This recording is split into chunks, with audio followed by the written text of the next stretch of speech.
Hi, everyone, and welcome. Thank you for joining us for this workshop titled Connecting to the Land, Creating Sense of Belonging and Resilience for Immigrant Farmers in Rural Communities. This is part of the Pathways to Prosperity's workshop series. For more information on our previous workshops and to look at videos and resources, please check out the P2P events webpage. So as we begin, I'd like to acknowledge that it is my pleasure to join you today from the land that is Nipissing First Nations traditional territory and the traditional territory of the Anishinaabeg, land protected by the Robinson-Huron Treaty of 1850. I would also like to recognize the neighboring territories of the Doki's First Nation and Temagami First Nation. As we're all in different locations, please take the time to reflect on the lands where you are and the Indigenous peoples whose traditional territory they may be. So we're grateful for wonderful speakers for their willingness to share their time, knowledge, and expertise with us. Today, you will hear about the experiences of immigrant farmers and the opportunities and challenges in pursuing a life in farming, Indigenous perspectives and teachings on land, including caretaking and restoration of the land, experiences of LGBTQ and racialized farmers in creating networks of care, and resources and initiatives aimed at connecting immigrant farmers to Indigenous communities and building more inclusive farming communities. So joining us today, we have first Sylvia Sarapura Escobar, an associate professor at the University of Guelph. Her work is characterized by the integration of systems thinking approaches and participatory methodologies, as well as her commitment to social justice and gender equity in rural and agri-food contexts. Her research includes Indigenous and family food systems, agrobiodiversity conservation, and the adoption of soil management practices in Canada and abroad.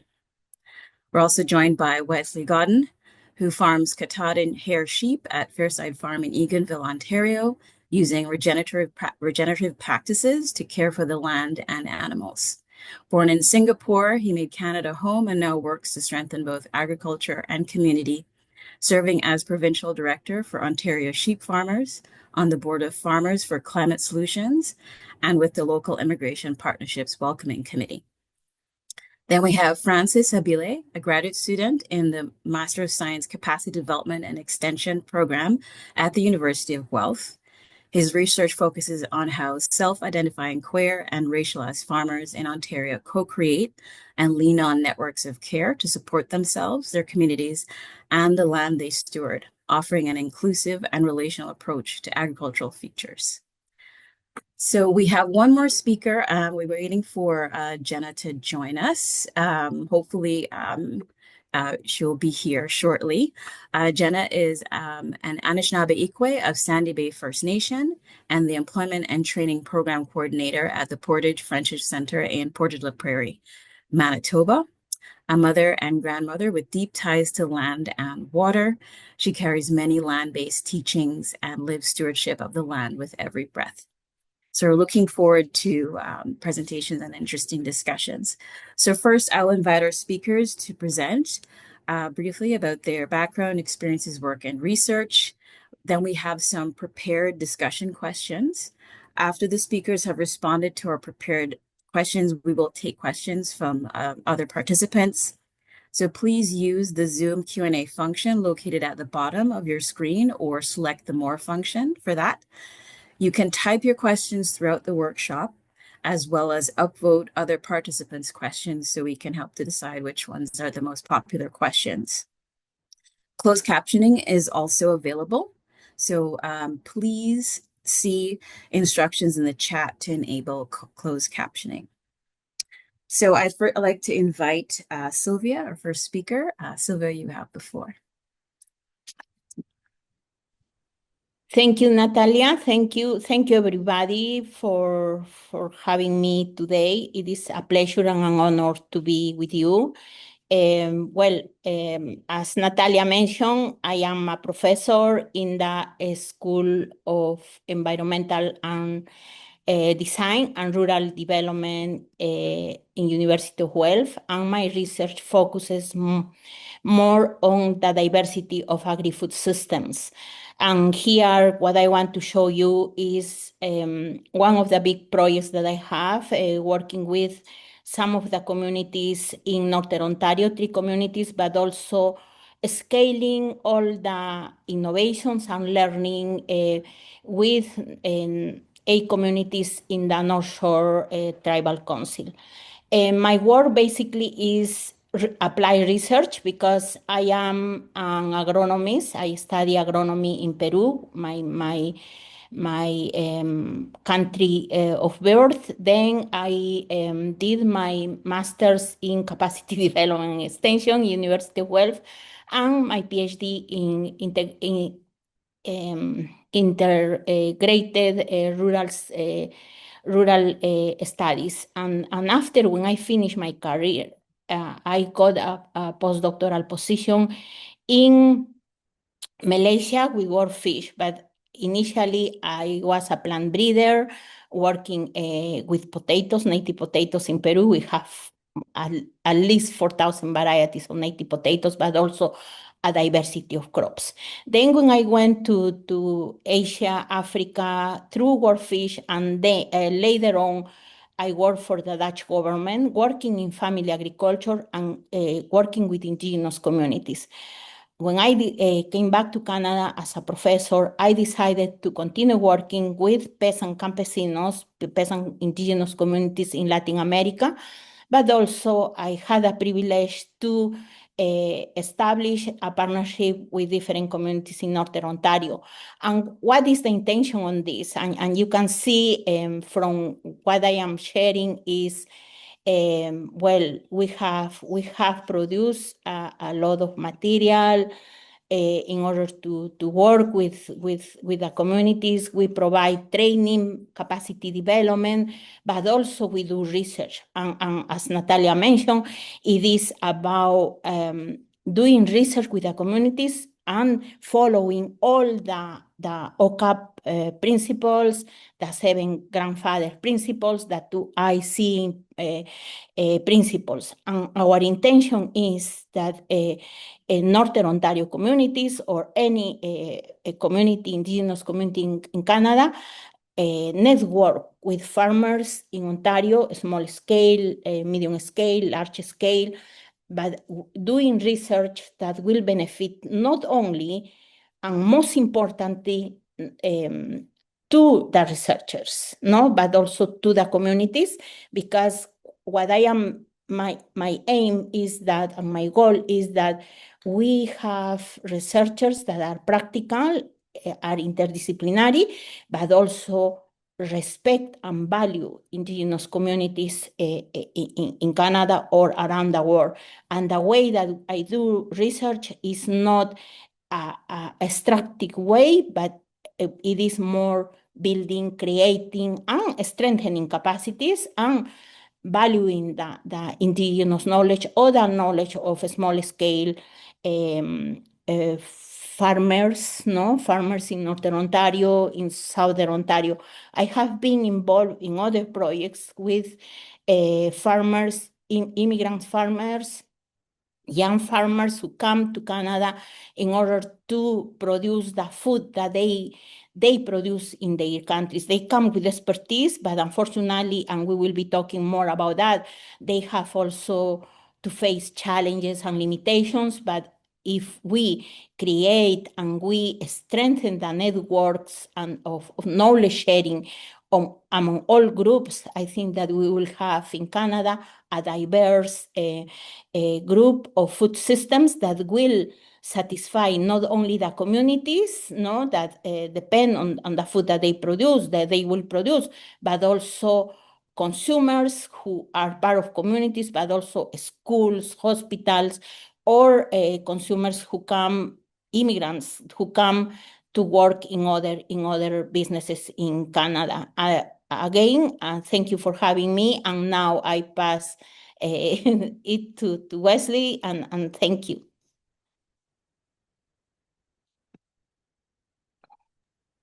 Hi, everybody. Thank you for having me. My name is Wesley. I'm a first generation farmer. I think I'm gonna just share a little bit of a slide with some pictures so you can see what we have been up to. Um, okay, let me just see if I can do this.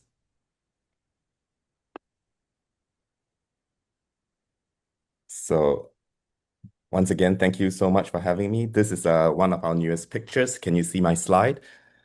Um, This is one of our newest pictures that we have. We have been having a drought lately. A lot of our grass are quite, sparse right now. But you don't see a lot of gray, brown because we have been managing or trying to manage our pastures regeneratively with the help of indigenous, practices and stuff that we learned throughout the years. So let me just go on. So who are we? We established ourselves in 2016. As I said before, we are first generation farmers on 200 acres of land. 65 acres is in pasture, and the rest are in forest. We reside within the unceded territory of the Algonquin people here in Eganville. Um, we raise hair sheep. We currently have a flock of about 180 to 200 ewes, and we lamb annually.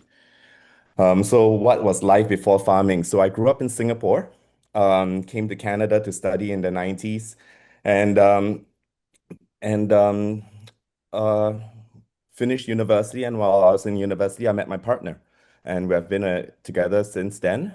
So after university, I started working as a fundraiser for quite a few NGOs, and um, we were just city folks loving being in nature. Every time we could, we tried to go to nature. We tried go camping.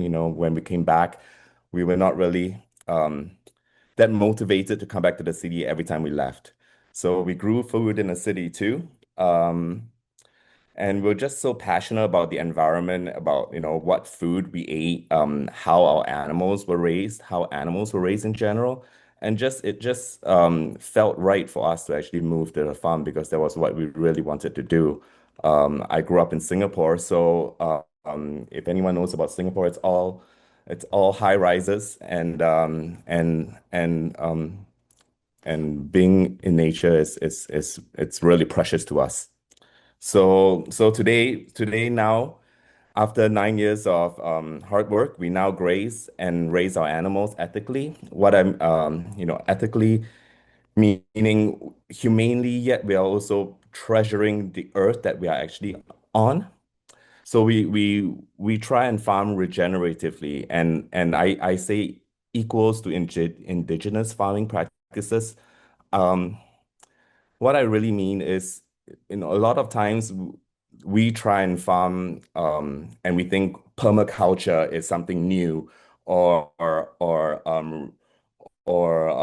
spreading manure back in the soil is something new, but it has been in indigenous farming practices for a long, long time, and we're just learning now how they how they work in our ecosystems and how holistic they are. So after learning all these things, we try and cater our help to first generation farmers, first generation sheep farmers, because we're sheep farmers anyways. And what we find is people like us, we're eager to learn, we're eager to improve, and we're really not held back by tradition. We're not held back by how farming was used to do in the past, and we're just eager to learn. So the help that we got along the way really was from farming associations, social groups like Ecological Farming Association of Ontario, which we are part of. They have social groups and meetup groups and specialized groups for LGBTQ people like us, and also other farmers, our neighbors and our communities. These are the help and these are the strength and that we pull from. Because farming in itself is, we farm together. We're all in this together in many ways. So yeah, so what knowledge grows more when we are open to learning, and this is why I keep saying to everyone that comes to us, we have to always be open to learn new things. because of climate change, because of how things are progressing in our world and our planet, we have to learn how to change with it and to help bring it back to balance. Um, and so, yeah, so thank you for sharing. Thank you for the opportunity to share my journey. And I'm going to pass it off to um, Francis. Great. Thanks, Leslie. Hello, everyone. My name is Francis Habile. I am a graduate student at the University of Guelph in the Capacity Development and Extension program.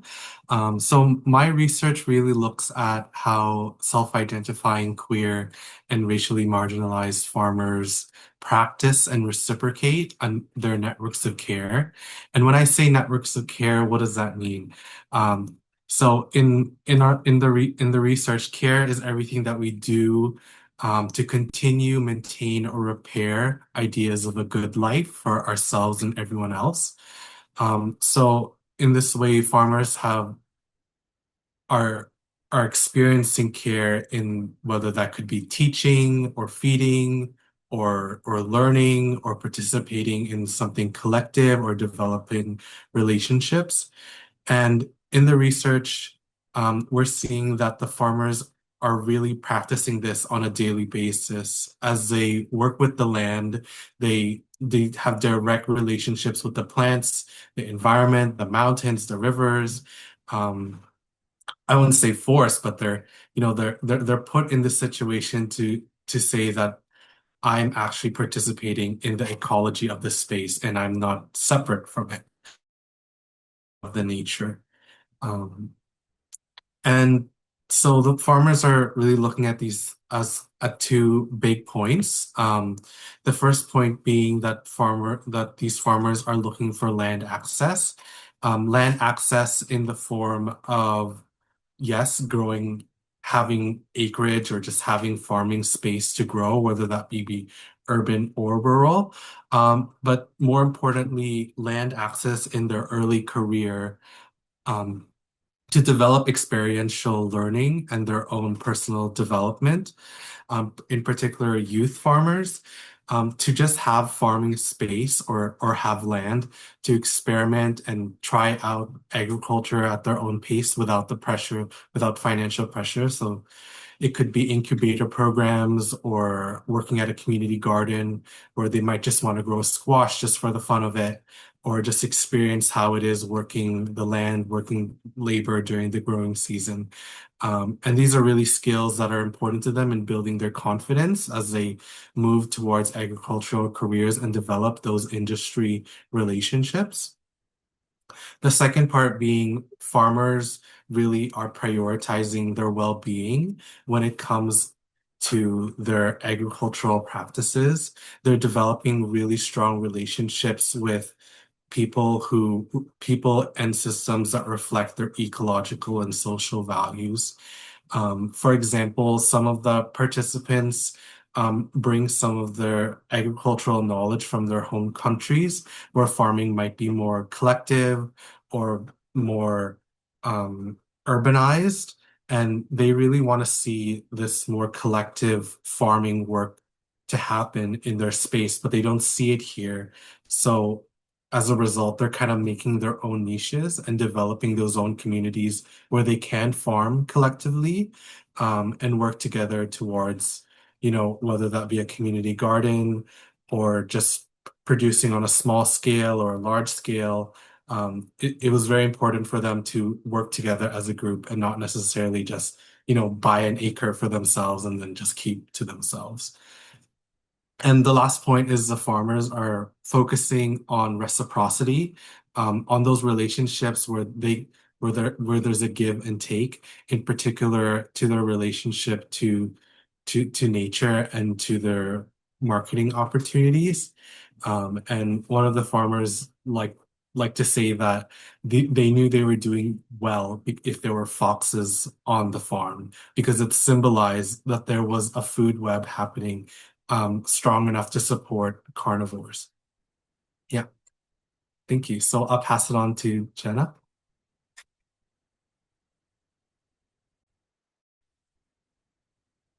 Hello, everyone. My name is Gina, and I, of course, work at the Portage Friendship Center. I'm sorry I was late coming in. I was outside. I'm looking for plantain. I've got a boat of poison ivy here, so I'm going to need to doctor myself up later. So I was asked by Dawn Body to participate. I think this is very interesting and to hear the perspective of our newcomers on farming and agriculture in our country. As a Anishinaabe Kwe, I spend a lot of time outside, um, harvesting medicines and spending time with nature. I'm a hunter, I'm a gatherer. I'm not much of a berry picker, I'm much better at hunting. Um, but my ties to the land, all of my teachings are based in land-based teachings, and this is how I started following my grandfather and my grandmother when I was just a little Gina and learning about everything that's Creator has provided with Mother Nature for us. For every illness, there is medicine that Creator sent for us. And I even learned, I guess 2 weeks ago, spending time with an elder, even those new diseases and illnesses that come, Creator and Mother Earth work together to create a medicine for those new diseases and illnesses. It's just a matter of us staying connected and spending time with Spirit and Creator, and they'll lead us to where we need to be.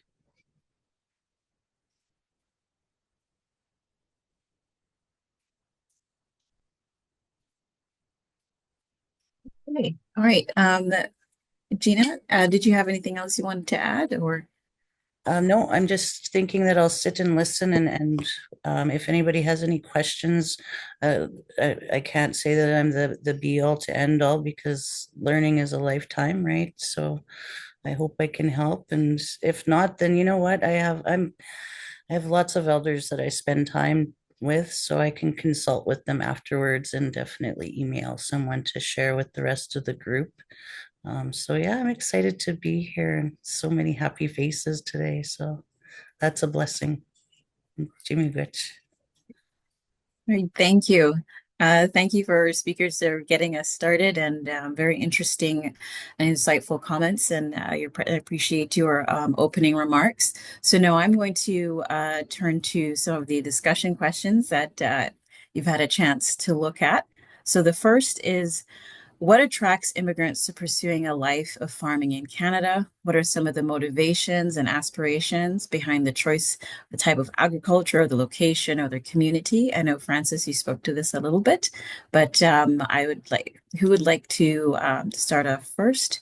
Maybe Wesley, I'll call on you to start, and then everyone, and whoever wants to join in can join in. Sure.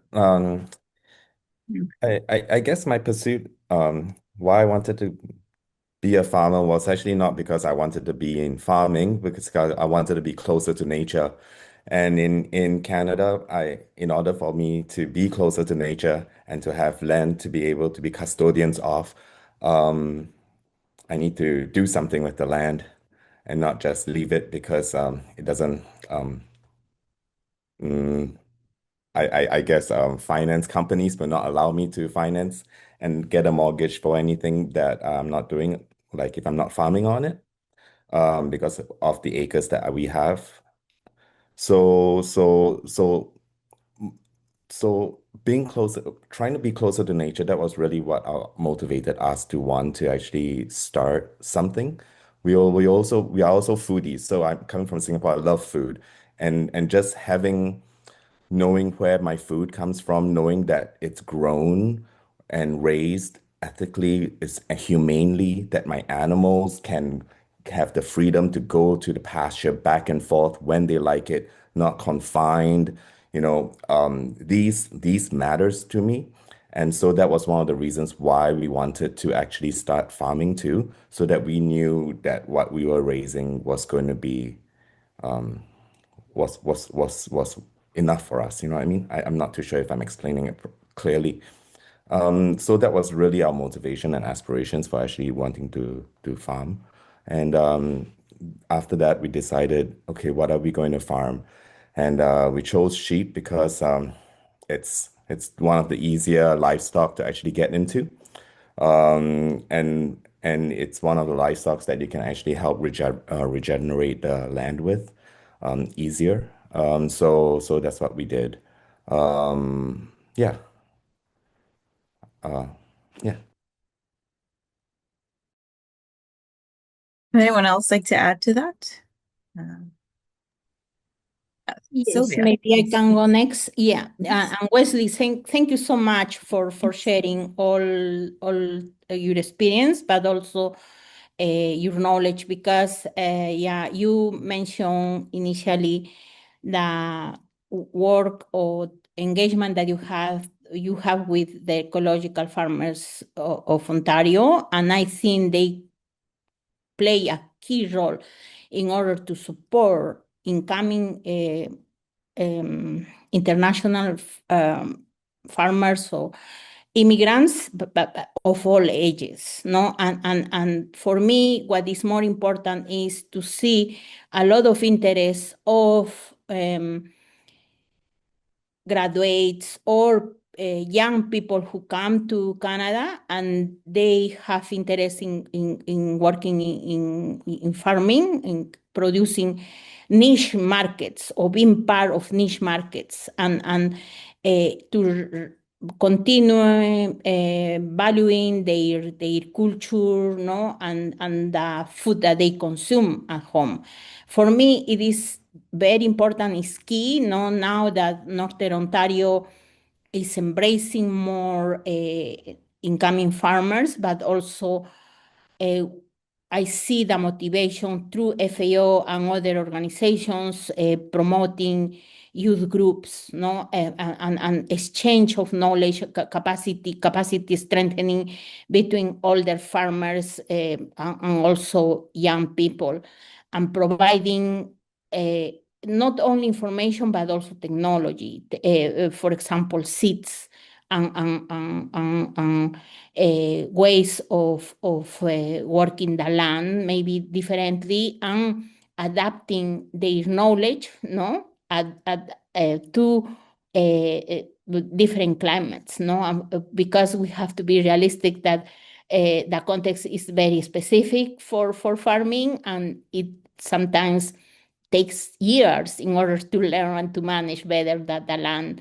But what I also appreciate is that young people participate extensively in different training and capacity development groups. They, in some ways, look in Northern Ontario. I experienced that these young farmers look for mentors, no, and take older farmers as example and champions in order to continue doing farming here or starting farming here.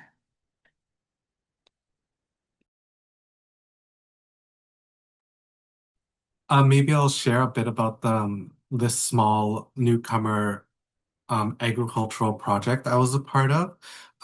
So here in Guelph and also a bit more rural in kind of Alora, we had a small agricultural project for newcomer families. Families who self-identified as newcomers could sign up with their families and they could come, be given a space, taught to grow foods they want to grow, or if they had a particular vegetable or crop from their home country, we could discuss it and we could figure out ways to bring the seed to Canada. So in this project, we maybe had around 50 to 60 families. And one of the main motivations of the newcomer families was pretty much flavor as it came down to it. They bought food from their home country, it was probably imported, been in storage for who knows how long. And by the time it gets here, it doesn't taste like anything, right? And it also costs a lot of money. And at the same time, these families want to bring their culture and share it with their children who are now not experiencing the same foods that they did growing up. So, for example, like for me, my family is Filipino, and a lot of the food crops that we would eat at home in our home country would just not be available here. Um, and some of the newcomer families were Filipino and they wanted bitter melon, which is odd because bitter melon is very bitter. But because of my perspective, like, oh, bitter melon is not great. But when I grew it myself and they taught me how to grow it properly, it was pretty great and there was more flavor and I could see why it was such an important food for them. So flavor is one of the biggest motivators, I think, for a lot of these farmers as kind of like a gateway into the agriculture. And then the second part is the skill building or capacity building for their own career development. A lot of the newcomer families were expressing that their degrees in their home countries didn't necessarily translate in Canada. So they had to pivot their career. And some of them already had existing interests in agriculture. And so this was kind of a space for them to play and to figure out and learn with other people how growing would be. And a few of them did take some of those skills and continued it into horticultural degrees or starting their own farms. So it was kind of like this small little program that helped people, just give them the confidence and a little bit of the tools to start their own agricultural careers.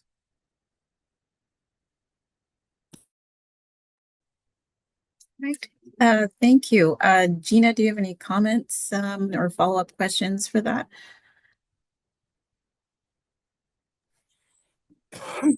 As our people are stewards of the land, our connection with Mother Earth and nature and creator are a way of life for us. It's every minute, it's in our every breath, it's our every consideration from going out to plant in our yards to collecting. I'll use berry picking as an example. When I was a little girl, I was taught to leave one for the birds and one for the bears, one for myself and one for those who come behind me. So it's always a consideration in everything we do. And I think it's interesting to hear, that our newcomer families would love to have, some pieces of their own home coming. And I imagine that there's a lot of research into that, behind that, to be sure that it's going to be compatible with our ecosystem and our animals and our plants are existing plants. So I want to be confident that as we progress with these things further, that we're really being careful. Anything that's not from our country needs to be studied carefully, because what we bring in affects not just the soil it's growing in, but the animals and the insects, even the water could be affected. So I think that we have enough education and studying in our country to make sure that our ecosystem is staying balanced. I have friends, elders that go all over Canada, Manitoba, for things like hydro projects and looking into the effects of even just diverting the water or holding the water can affect so many things in an area. So I like to know that we're remembering, as Indigenous people, we're primarily not a lot of us here stay in one spot. Traditionally we would move, we would follow the herds, we would follow the seasons, we would follow and I imagine that some of you have heard the term Indian time, running on Indian time, and it's not the negative connotation that it's often used as.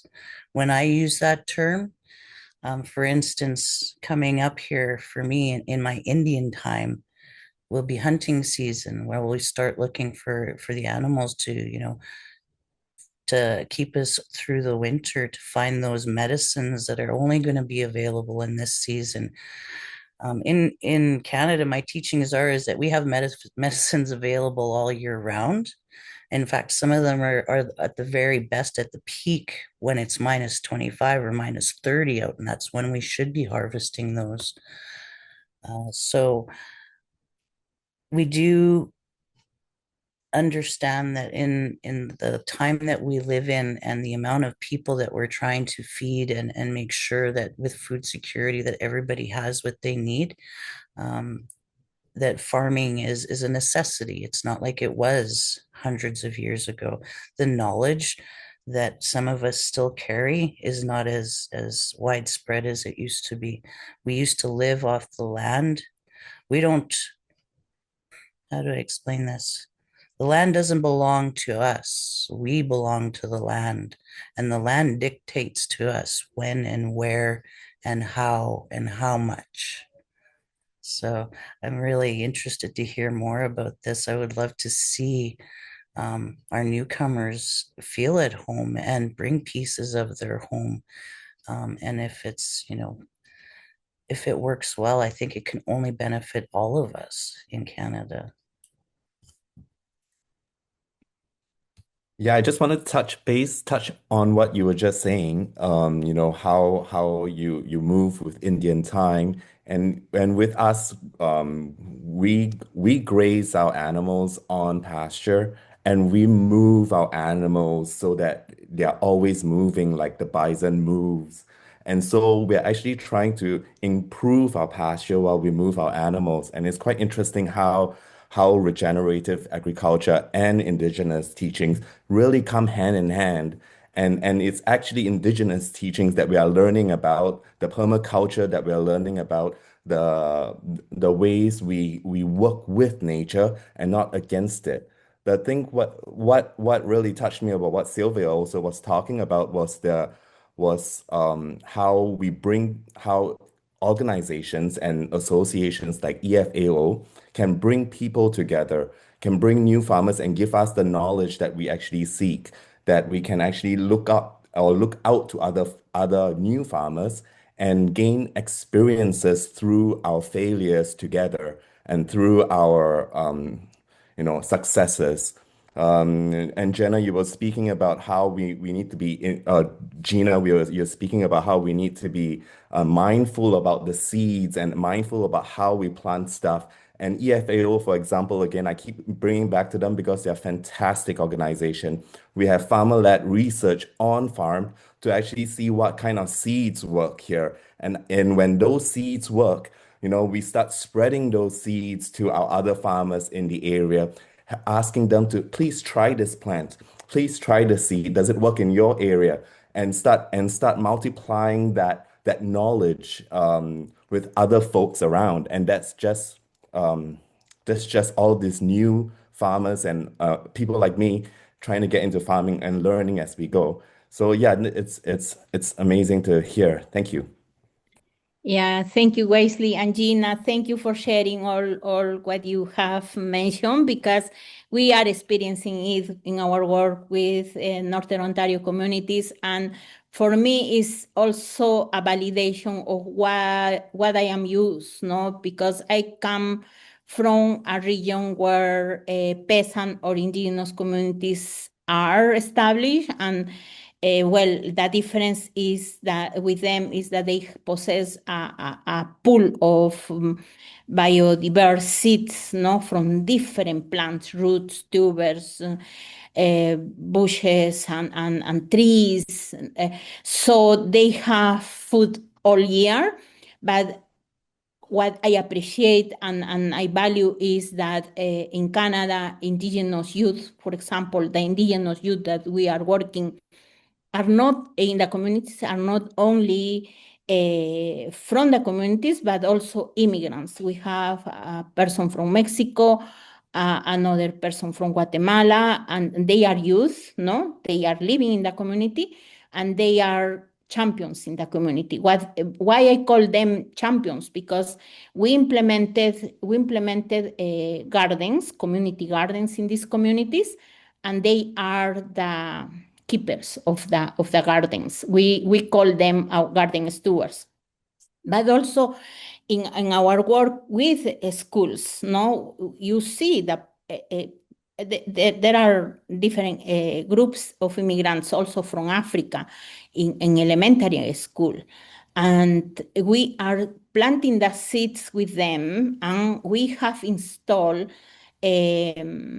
seed lodges, like seed houses in each of the schools in the communities. And they are learning to appreciate the relationship that exists from a holistic standpoint, as Wesley and you mentioned, no, the relationship with the earth, with Mother Earth. Here in our country, we say Pachamama. We have to offer to Mother Earth before we plant the seeds, and we take care of the land, because the land is who that is taking care of us. And children, through workshops and also some sessions, interactive sessions that we have with them, they are learning together. And we are trying to connect. We connect the gardens, and with we have some field days. No, we share with all the communities in these food fairs what we have produced in the garden, but also what they hunt or they pick in the communities. And it is a celebration. It is a celebration in order to thank, no, Mother Earth and nature to what it is giving to us, but also is, as I mentioned before, you came, Gina, is reevaluating our culture and our respect for Mother Earth. Mhm. That respect is incredibly important. Before anything, we always make our offerings and our prayers and our intentions. So if I'm going to pick medicine, then I'll go out and I'll talk with Creator, and I'll talk with Mother Earth, and I'll talk with that medicine that I'm looking for, and I'll leave my offering with that one plant, and we won't take that plant. That one is to speak to the others. And when we do it in the good way, in the right way, we're getting the best medicine, and the medicine will show itself to you. It'll show itself to you when you do it in the right way, when you follow those protocols and make those acknowledgments prior to anything, prior to even opening the ground to start a garden. You talk to Mother Earth and let her know those intentions, your intentions with this, to feed my family, to feed my community, to feed my friends, or if it's medicine, to keep my family healthy, to help a certain individual maybe that needs the specific medicine that I'm going for, that I'm hunting for. Even when I walk, I'm cautious. I'm always walking, making sure I'm not stepping on medicine. And it's hard sometimes, but the intention is there to do the right thing, that genuine intention. When that connection is that full circle between myself, Creator, Mother Earth, and the medicines, that's when the best of it will come, and the best of the healing or the sustenance. If I'm, hunting or berry picking, that's when the best of it will come to me.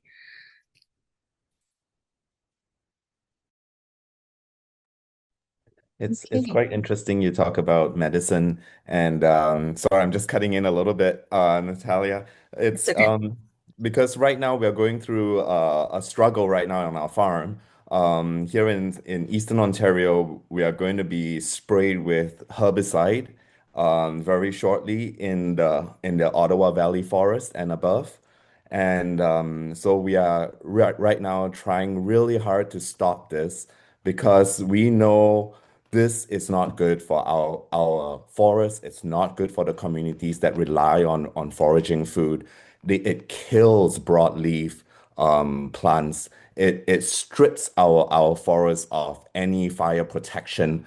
And it's so harmful, and it shows the lack of balance right now that we have with our government not actually understanding the need to protect all these resources, for not just for the profits of logging companies, but for our health, which should be our most important thing that we are focused on, the health of our land, the health of our environment, the health of people like you and me. So it's quite the struggle that we have here, trying to impress on folks that things need to change, that we need to focus on trying to build an ecosystem or a system that connects everyone together. Everything has purpose, just like people, everyone has purpose.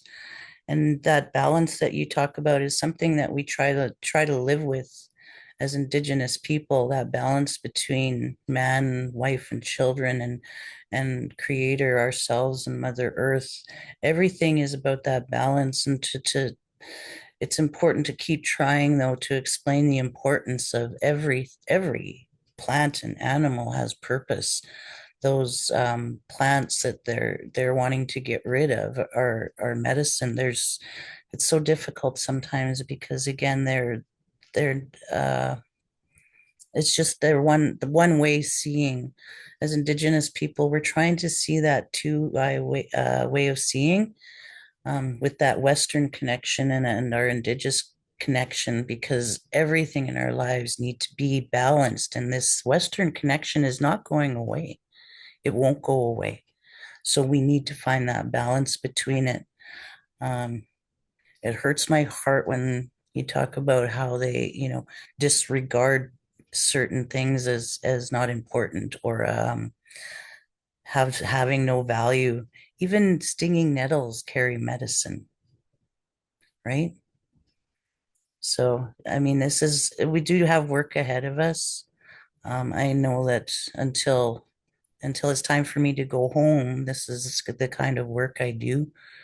I know that my grandchildren have that connection and they are growing up with this, and they'll continue as I go on. So conversations like this are important, as much as we hope as Indigenous people that non-Indigenous people can learn about the things we do and become our allies. It is my wish as an Indigenous Canadian to be an ally to our newcomers, to help you understand. And a lot of you, it's so interesting to me because a lot of newcomers have very similar ways of thinking and values to us as Indigenous people, oftentimes more than those non-Indigenous Canadians that have been here for generations, right? So I see so many allies in our newcomers. So I'm always pleased to be a part of things like this so that we can work together, to keep our Mother Earth as healthy as we can so that she can nurture all of us. All right. Thank you for that very interesting discussion, and that note of the importance of allyship, that we can be allies and build relationships in order to continue to live with that balance. So I'm just going to move to our next discussion question, keeping time in mind. So what are some of the common challenges and opportunities experienced by immigrant farmers? What strategies or resources have they used to build resiliency? So I don't know who would like to start first, answering that question. Could I? Yeah, go ahead, Sylvia, please. Thank you, Natalia. Well, look, as I mentioned before, I work with potato farmers at different scales. And among them, they are a good number of immigrant farmers, especially in the small scale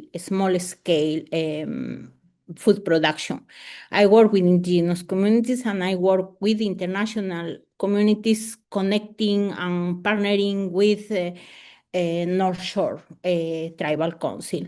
What I have learned, especially working with international or immigrant farmers, is that the main challenge, and not only for them, also for youth, is the limited access and control to affordable land. When I say access, yeah, they could have access for 1-2 years, but it is uncertainty for that. For a reason, I say, yeah, what motivates them, or what we can do in order to help them to overcome systemic barriers to financing. Also, linguistic and cultural differences are very important to consider.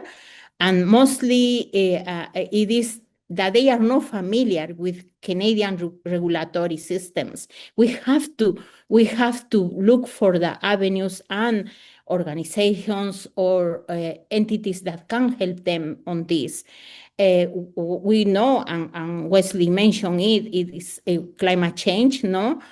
Uncertainties in relation to intensify risks and what can protect them in order to start farming or doing farming. But also I find the opportunities, no, the opportunities that it is a lot of lots of opportunities for niche marketing, no, particularly in growing culturally significant crops that meet the demands of ethnically diverse urban populations. We, for example, in Brampton, we have most of the farms are owned by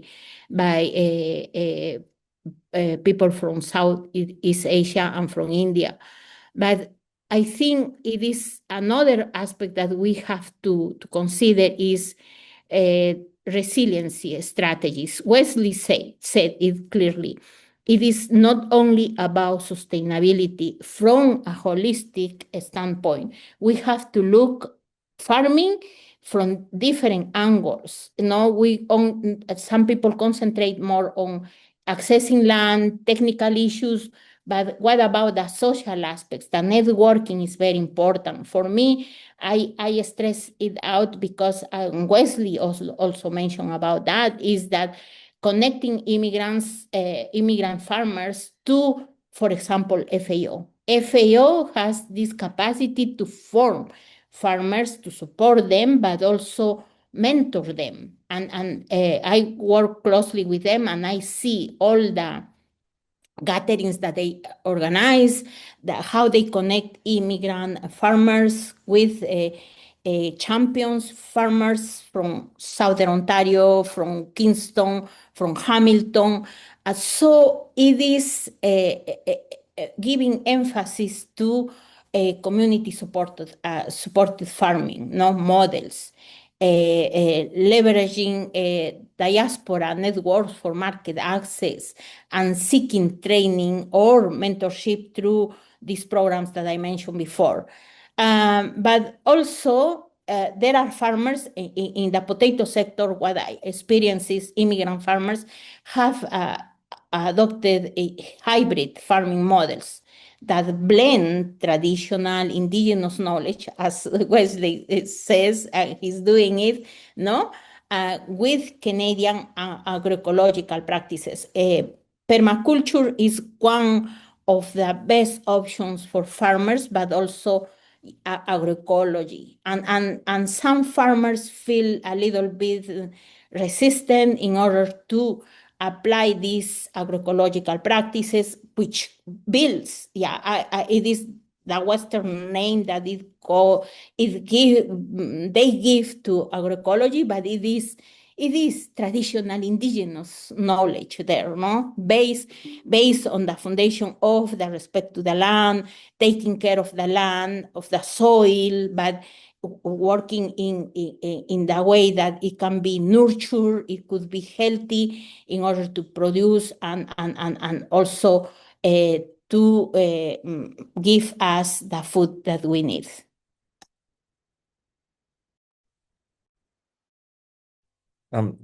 Maybe I'll just I just wanted to add, I know this whole while we have been talking about education and how we can entice new farmers to stay on through education and helping them with mentor. But what really helped me was to have friends, to have social groups that actually do the same thing as I do, that I can sit down or have a conversation through Zoom or meeting them in our community, just having a coffee with them. You know, that social aspect is also so important to keep us what we're doing and to help self-motivate us to be better, seeing how other folks are also doing better. So that in that sense, a lot of the organizations, even EFAO or Ontario Sheep Farmers, for example, we have districts throughout Ontario whereby we meet up, and sheep farmers from all over the district will come together and just hang out or even have an educational session, and just knowing that we are, being able to see each other struggle or succeed, it means so much to farming, because we are always farming alone, really.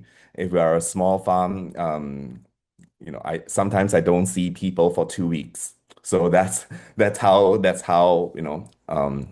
how we farm in some ways.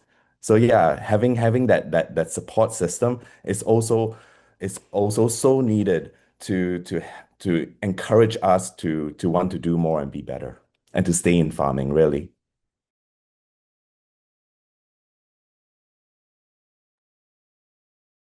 Would anyone else like to add to that? Thank you, Leslie and Sylvia. I think we have time for one more of the prepared questions before I turn it over to our audience. So many immigrants are interested in learning about local Indigenous communities and their food systems. How can they build collaborative and reciprocal relationships with Indigenous communities in their learning journey? So I don't know, I'd like to start off with that. Gina, go ahead. Well, as I mentioned, it's not so much farming that is where our sustenance lays. It's in the seasons and what's available at that particular time. There are some, of course, in this day and age farm, but a lot of them are animal farmers, so bison farms, probably cattle farms. The first teaching that I can share with all of you is when you're engaging Indigenous communities, Indigenous elders, Indigenous knowledge keepers to bring and offer tobacco, you're going to get the best information. That tobacco is the first medicine we are given, and that's what we offer for everything. It always needs to come first before any question, before any engagement. You bring that with you, and with your right hand, you pass it to that Indigenous person that you're speaking with, and ask them, be clear about what you want to know, that information that you want to know.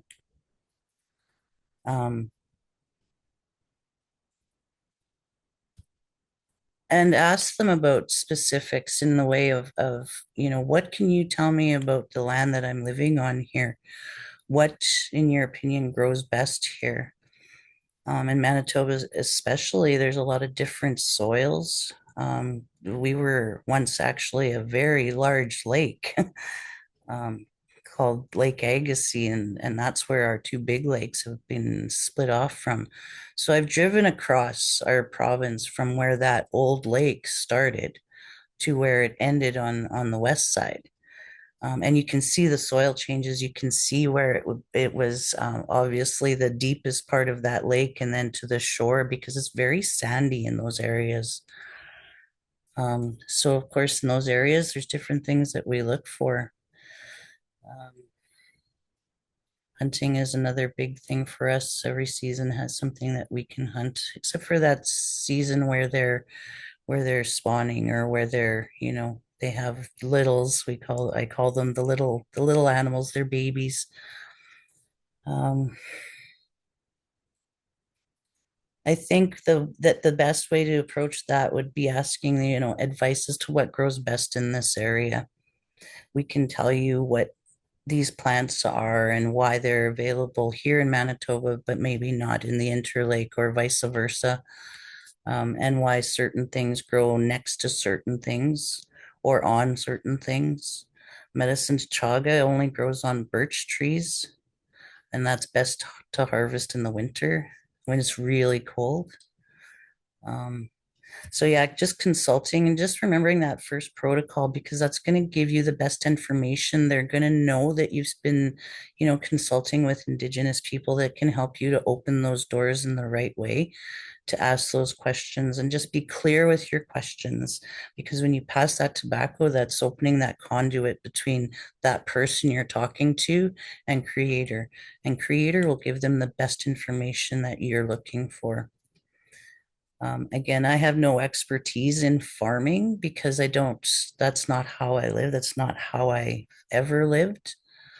But I can sustain myself and my family throughout the whole year with hunting and gathering, and then processing and preserving. And that's the second biggest part for us, is processing and preserving, so that things do last throughout the winter and nothing becomes tainted or because we waste nothing. Like, we waste absolutely nothing. We use everything, and there's a use for everything.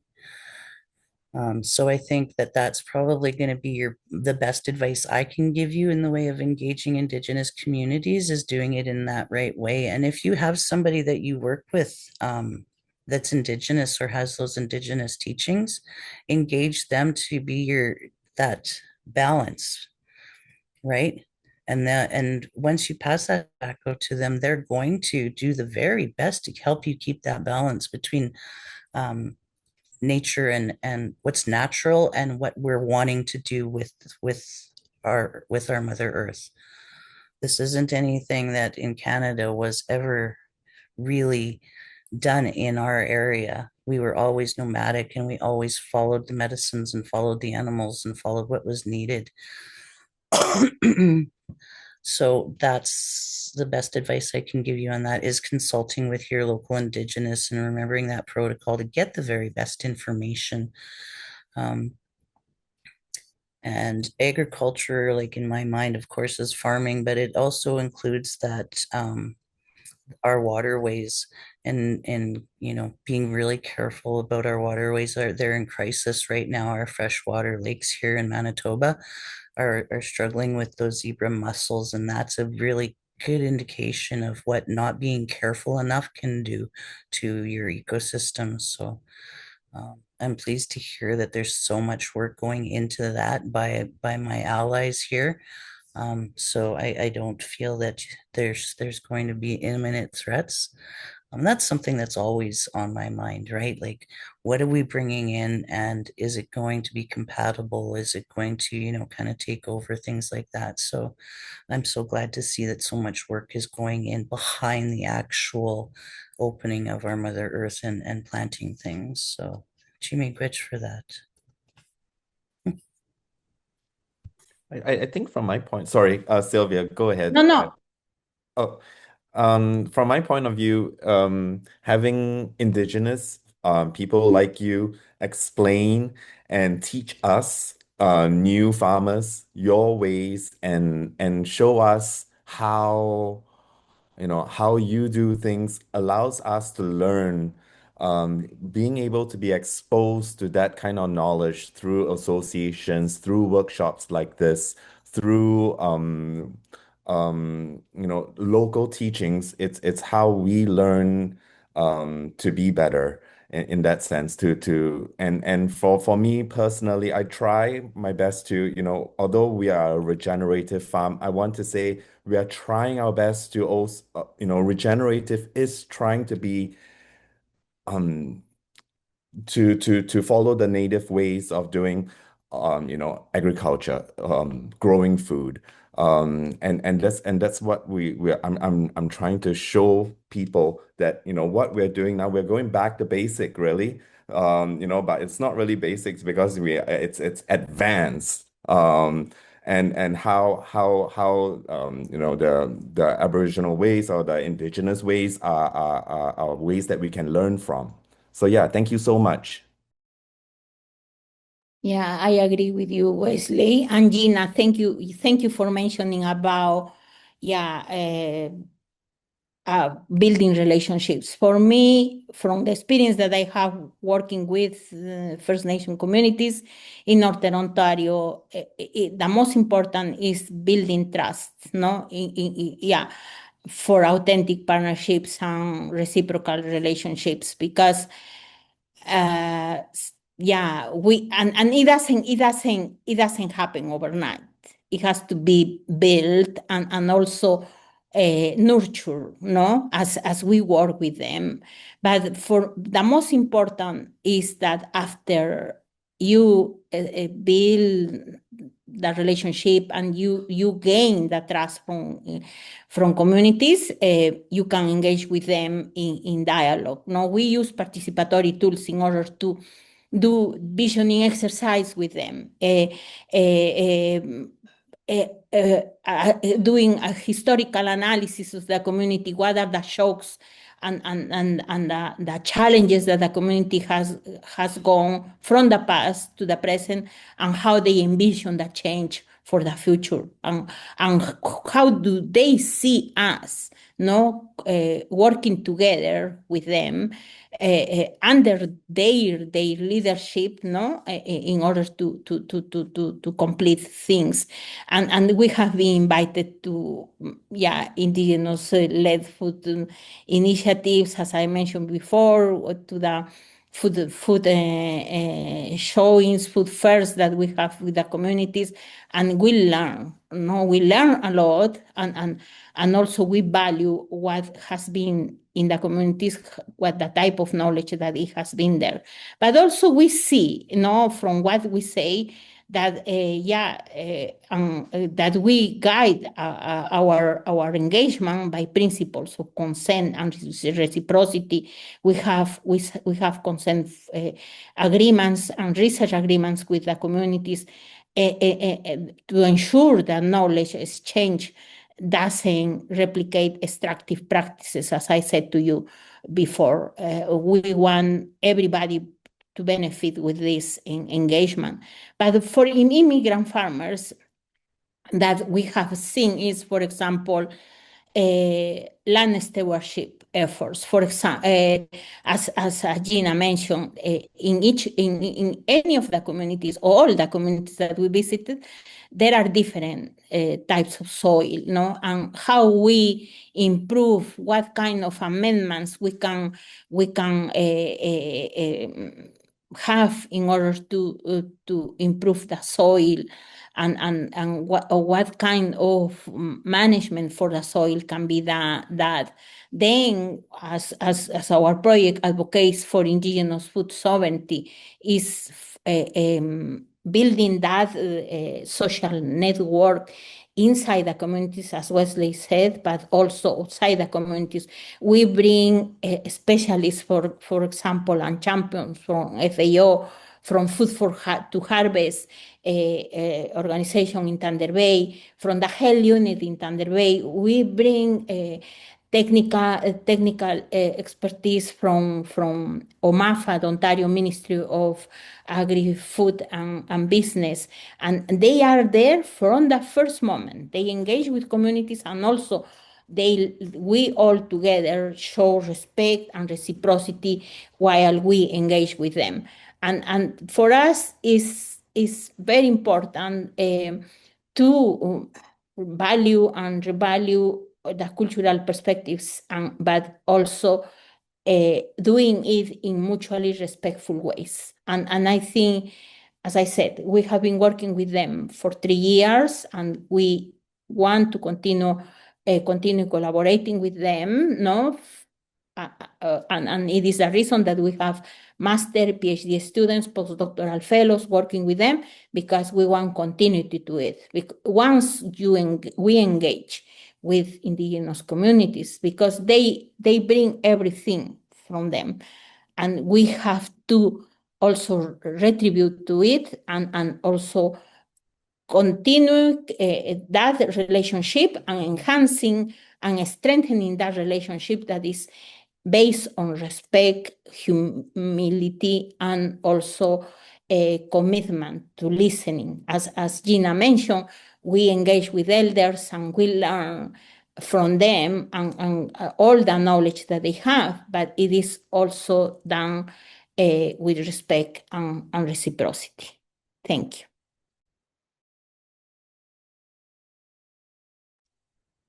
Well, that has been an amazing discussion, and I want to thank all of our speakers. I just wanted to kind of, some key takeaways from what I'm hearing. Thank you all so much for sharing your insights, your stories, your experience, and your research. One of the key takeaways I'm taking from this is the ways at which we can build collaborative and reciprocal relationships between Indigenous communities and newcomers in order to respect, preserve, and restore the land and the possibilities there are for allyship on key issues, including food security. Another key takeaway is also the different ways that we can look at reasons for getting into farming and for and going into that part. There's also the aspect of the access to land, the social aspect, and the opportunities for mentorship and building relationships, and being able to meet people and to build relationships with those that have similar ecological and social values. The importance of connecting and consulting local Indigenous communities wherever you are, and how to approach in the right way, right, in order to engage communities and Indigenous communities in the right way, and the importance of implementing those practices. So I want to thank everyone thank our speakers, and thanks to P2P for organizing this workshop. Thank you to our audience for coming in, and we didn't get any specific questions in Q&A. I know that, Francis, you shared the link to one of your programs in the chat. The videos for this workshop and previous workshops will be available on the P2V events page. And there's also additional materials available there. So thank you so much for joining us for this virtual workshop series. Everyone take care and have a great day.